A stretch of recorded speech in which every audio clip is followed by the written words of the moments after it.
If you're considering doing an LS swap, this is what you need to know first. First, you need to understand why you want to do an LS swap.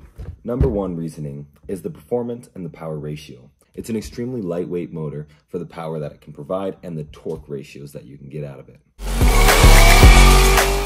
Chevy did an awesome thing when they originally made the LS motor. They put it in everything from their Corvette to the Chevy Silverado. This displaying the diversity and the capabilities that this motor can actually handle. LS engines are also known to be extremely reliable and durable, meaning that you can give it a ton of abuse, bring a ton of power out of it, and it just keeps giving.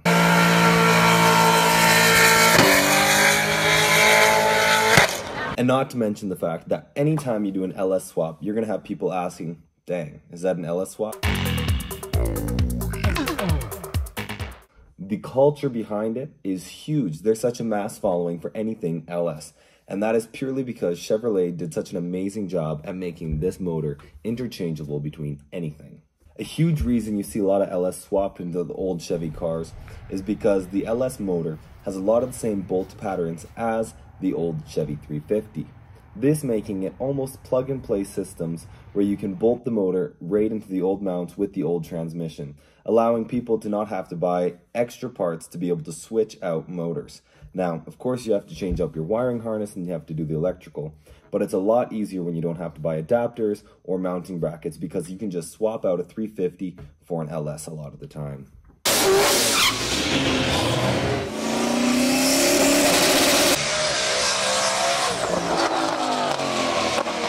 Now let's get into the checklist of what you actually need to do an LS build.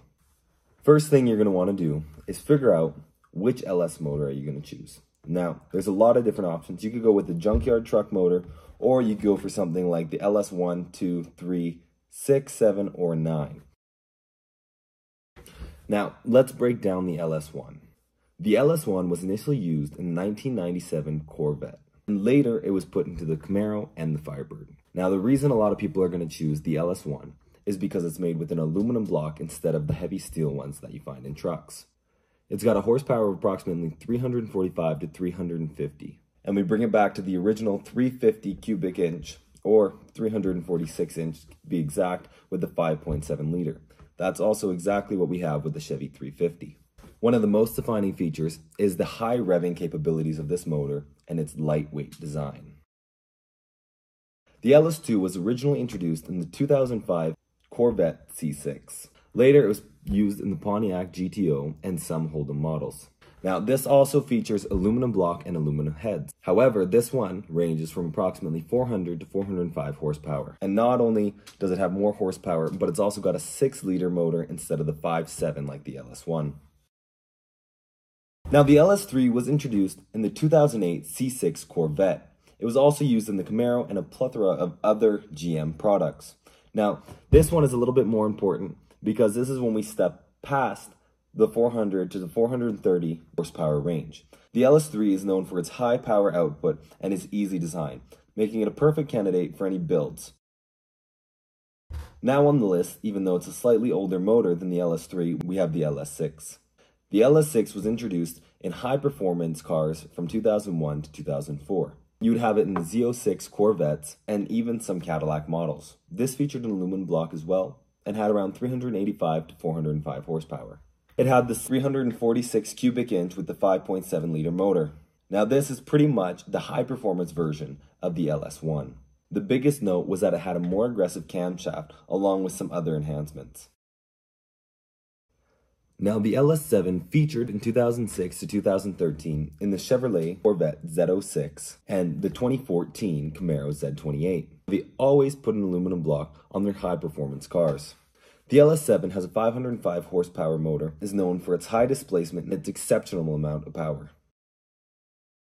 Now, the LS9 was featured from 2009 to 2013 in the Chevrolet Corvette ZR1. This featured aluminum blocks with aluminum heads, but it had a whopping 638 horsepower. And they squeezed that all into a 376 cubic inch 6.2 liter motor. The LS9 is a supercharged variant, making it one of the most powerful LS motors out there. Now, if you've got a ton of money to spend, you might want to look at the LSX454. Now, this was primarily used as a crate engine and didn't typically come with production vehicles. Instead of having an aluminum block, this came with a cast iron block and aluminum heads. Now, from factory, this crate motor came with a whopping 620 horsepower, and it comes with the classic 454 cubic inch 7.4 liter motor, mostly because Chevy had to keep the 454. They couldn't let that die off. Now, the LSX454 is known for its extremely high performance.